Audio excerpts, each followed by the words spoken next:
Now, there's a couple things that you need to remember when you see the word kite. Remember, a kite is going to be a parallelogram with two equal side lengths. So whatever we have here, we're also going to have here. And whatever we have here, we're also going to have here.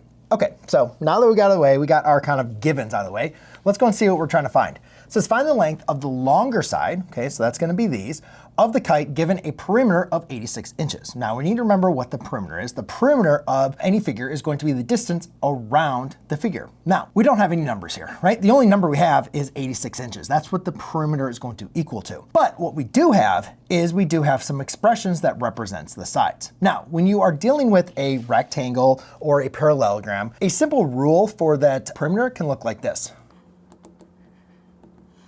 And what that means is you're going to have two lengths as well as two widths. Again, when you're dealing with that figure, your two lengths are going to be opposite ends are going to be the same, and your two widths, which are going to be opposing each other, are going to be the same. Now, that is not the case here in this kite. However, you can see that we have two side lengths that are going to be exactly the same, and then these two side lengths, which are exactly the same. And again, just to clarify what I was talking about, like if you look at something like this, like a rectangle or a parallelogram, you can see how that perimeter is going to shape out. Well, notice a kite though has two sides that are going to be congruent. So we can still utilize this formula, even though it's technically not width and length. So let's go ahead and replace our perimeter with 86 inches. And then let's just call like these two like our length and these are width. I don't want to say that. That's bad. Let's just take, we know we have two of these, right? So we'll do 2 times x minus 2. And then we have two of these, which would be 2 times x minus 9. So again, this would be like for a rectangle, but we're going to use the formula for a kite rather than just adding everything up.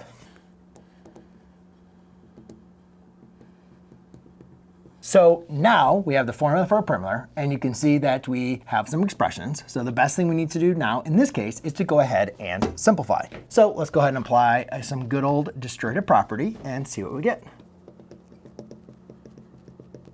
All right, now let's go ahead and combine like terms. So 2x plus 4x is 6x. Negative 4 plus 18 is going to be negative 22. All right, and now what we have is a two-step equation. So now what we simply need to do is just isolate the x. So I'll add a 22 to both sides.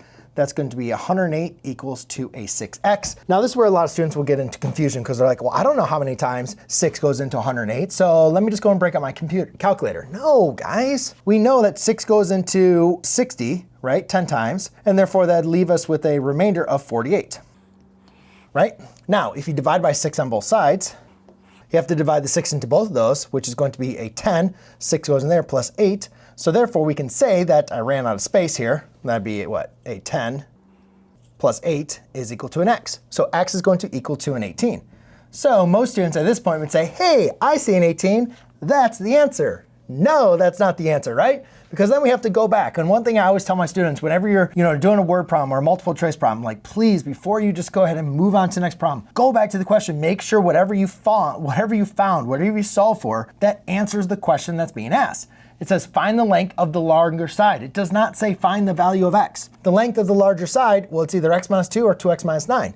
Now, obviously you can see that this is going to be representing the longer side by this grid. So therefore, this is going to be our longer side. So now what I need to do is I need to go ahead and plug an 18 into this formula. So it'd be a 2 times 18 minus 9. That's going to be a 36 minus 9, which is going to be a 27, which is the answer C. And just for S and G, if I wanted to see, well, maybe the figure was drawn wrong. What happens if you plug 18 here? It'd be 18 minus 2, which would be a 16. That is obviously not the longer side, right? If one's 27 and one's 16, that's obviously not the wrong side. Even though that's an answer choice, it's not the longer side. So therefore, your answer choice is C.